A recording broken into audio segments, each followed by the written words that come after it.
wabarakatuh. Kembali Waalaikumsalam lagi warahmatullahi bersama wabarakatuh. saya Nursaitri.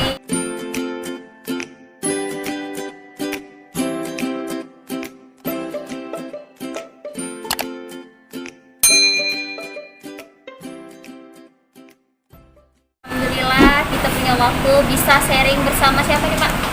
Pak Martoni, Ya. Tony ya, biasa panggil Tony aja lah. Ya. Jadi beliau salah satu mentor lah terbaik Aitri ya kan. Jadi di sini Makasih ya Bang. ya kita mau sharing-sharing terkait bisnisnya Pak Martoni ya kan. Wis, Ngeri nih. apa ini ceritanya? Jadi kopi ya Pak ya. Iya, alhamdulillah. Alhamdulillah. Kopi kecil-kecilan lah. Nah, lokasinya di dekat pas ya Pak ya. Di Rumah Sakit Ada Malik, di Ya, depan di pavilion. rumah sakit ada Malik. Jadi, nah Bapak kan ini seorang PNS, tapi kok pengen sih punya bisnis Iya. Kopita. Sebelumnya kok kepikiran gitu. Jadi memang kalau kita berbicara PNS, orang selalu bilang itu pekerjaan yang menjanjikan ya kan. Ya, Masa depannya cerah, ya Cerah, kan? Tapi masa bagaimanapun itu ada fase pensiun. iya. Fase di mana kita harus diistirahatkan tanpa aktivitas. Ya. Jadi saya melihat dinamika-dinamika yang ada, orang mau pensiun baru persiapan mau buka bisnis. Akhirnya begitu pensiun buka bisnisnya gagal, tumpur selesai. Nah untuk antisipasi itu maka saya berpikir sejak dini harus punya bisnis Iya, bisnis persiapan tambahan. dini ya. Iya, ya salah satunya saya memilih akhirnya coffee shop. Waktu itu kenapa Pak terpikirnya itu cafe shop, kenapa nggak bisnis-bisnis yang lain gitu? Kepikirnya coffee shop itu pertama kecelakaan bisnis ya kan. Saya kepinginnya waktu itu tetap harus punya bisnis, tapi akhirnya anjuran kawan-kawan akhirnya saya memilih berbisnis coffee shop. Dan mungkin yang menjadi pertanyaan orang selalu, kenapa sih saya berjualan akhirnya nggak jualan profesi ya kan? Iya.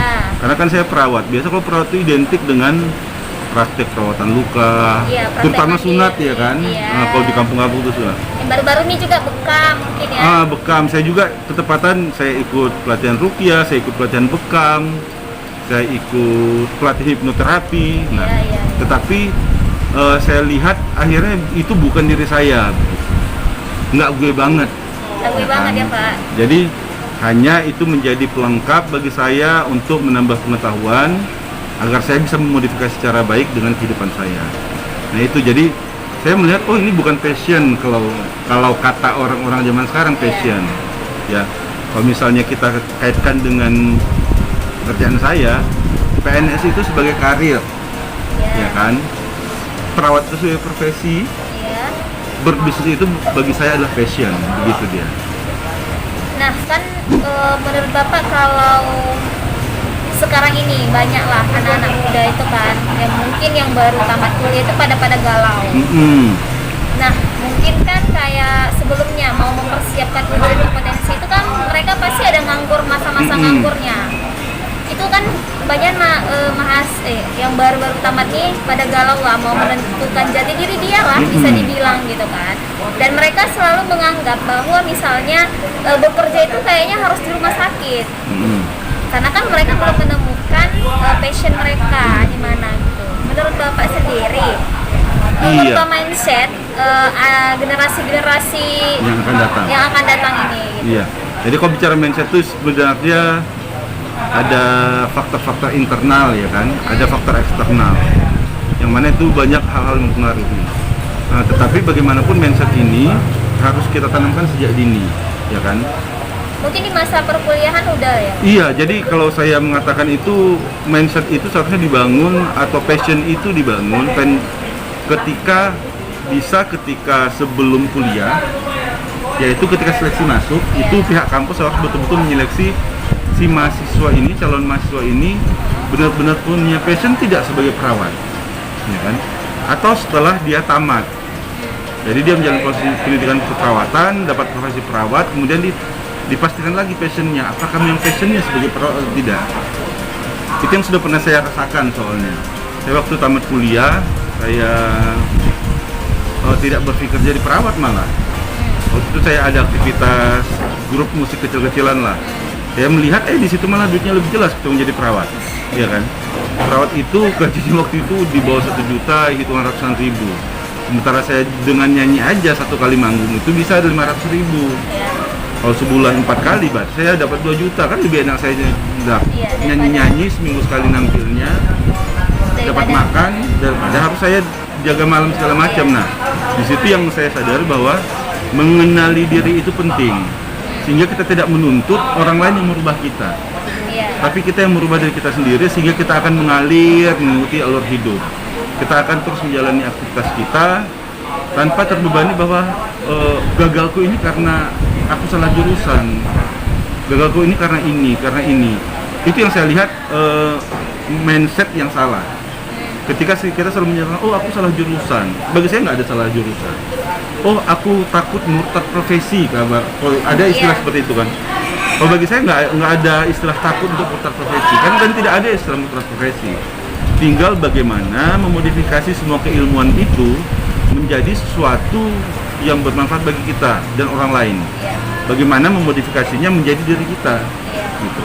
Jadi tidak ada istilah salah jurusan, murtad profesi, itu tidak ada sebenarnya. Begitu.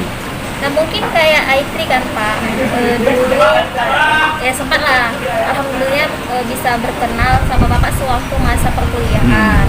Jadi mulai sering inilah dapat motivasi, oh ternyata perawat itu begini.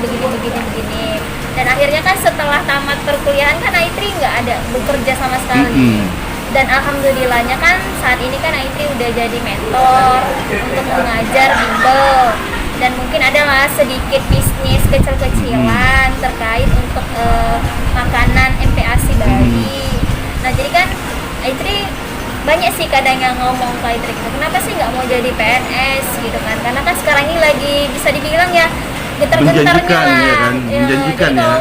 Misalnya nggak PNS itu rasanya kayak gimana gitu loh. Nah kalau udah jadi PNS itu kayaknya lebih wow banget gitu kan. Padahal kalau dari Aitri sendiri sih memang kurang suka lah yang terlalu terikat gitu. Memang sukanya ya kerja sendiri aja gitu.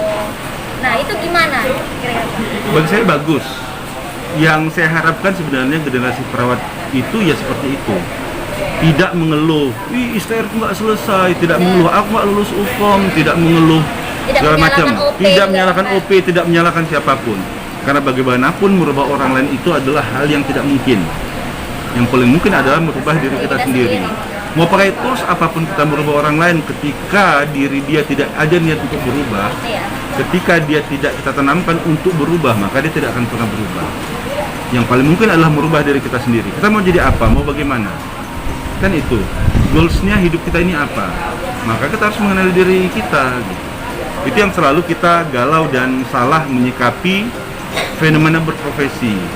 Seolah-olah sekolah jadi di keperawatan, tamat harus jadi perawat. Sementara begitu jadi perawat kita nggak nyaman, ya kan? Begitu jadi perawat kita nggak aman. Kenapa? Gajinya tak jelas. Nah, tetapi kita paksakan tetap jadi perawat. Kenapa kita tidak mencari jalan hidup lain, ya kan? Untuk berkreasi agar kita betul-betul bisa menikmati kehidupan itu, ya kan? Nah, kalau saya selalu katakan dari dulu, misalnya seorang perawat hobinya melukis, boleh? Boleh. Kemudian jadi pelukis, boleh? Boleh. Kenapa tidak? Karena dia memahami dunia keperawatan, maka dia mungkin akan lebih nyaman melukis tentang keperawatan. Iya, lebih mengaitkan ilmu keperawatan. Apakah dia bentuknya sosialisasi, edukasi, atau memang dia bercerita tentang kehidupannya perawat? Seorang perawat hobi dengan fotografi, boleh. Kemudian dia mengambil foto-foto aktivitas perawat. Karena ketika hari ini perawat terkungkung pada pemahaman harus bekerja di rumah sakit, itulah yang membuat profesi ini tidak maju. Saya melihat stagnannya profesi ini ketika kita semua masih berpikir, kalau nggak jadi perawat, kalau nggak kerja di rumah sakit, kalau nggak praktek klinik, aku tuh bukan perawat.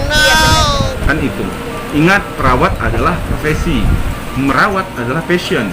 Jadi seorang perawat berprofesi sebagai perawat, apakah pasti memiliki passion sebagai untuk merawat? Belum tentu. Itu tadi yang perlu kita mengenal jati diri kita. Profesi kita perawat, kita tetap bisa menjadi perawat ketika kita mengerjakan pekerjaan lain. berkarir di pekerjaan lain misalnya. Jadi kalau menurut Bapak sendiri nih, perlu nggak kayak Aitri gini lah, Aitri kan nggak kerja di lahan profesional kan, tidak bekerja di rumah sakit gitu. Penting nggak sebuah STR? STR itu bicara penting ya kan. Sekarang kita goalsnya apa? Misalnya Aitri di luar ya kan, tidak bekerja sebagai perawat. Goalsnya mau ngapain sebenarnya dengan STR itu? Kan itu. Kalaulah misalnya STR itu tidak mempengaruhi apapun, kenapa harus kursus STR? Ya kan?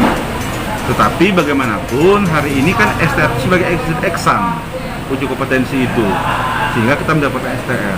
Tetapi ketika belum dapat STR, apakah kita tidak bisa punya uang? Apakah kita tidak bisa bekerja? Kan banyak lahan yang bisa kita kerjakan, tidak harus sebagai perawat tadi saya katakan. Kemudian ketika sudah tamat, kemudian kita nggak dapat STR karena nggak lulus UPOM. Terus apakah dunia ini kiamat? Kan tidak. Kan itu. Apakah kemudian kita duduk, diam, tidur, mengeluhkan nasib, mengeluh? Uang gitu nggak ya? Kan enggak kan?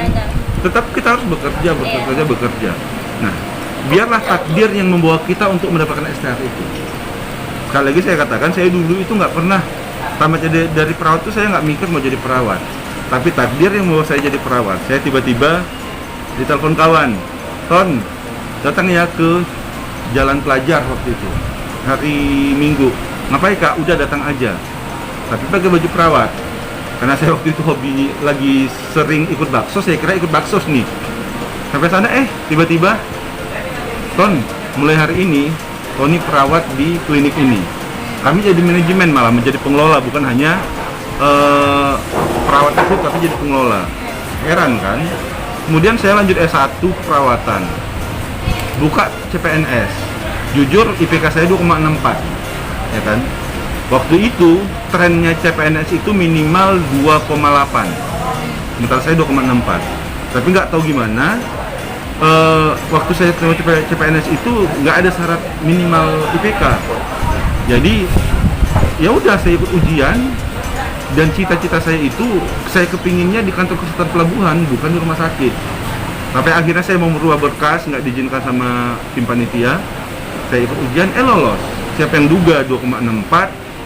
Dan maaf, harapannya nggak jadi motivasi ke yang lain ya. Saya IPK-nya 2,64, saya lulus, saya tamat itu telat setahun.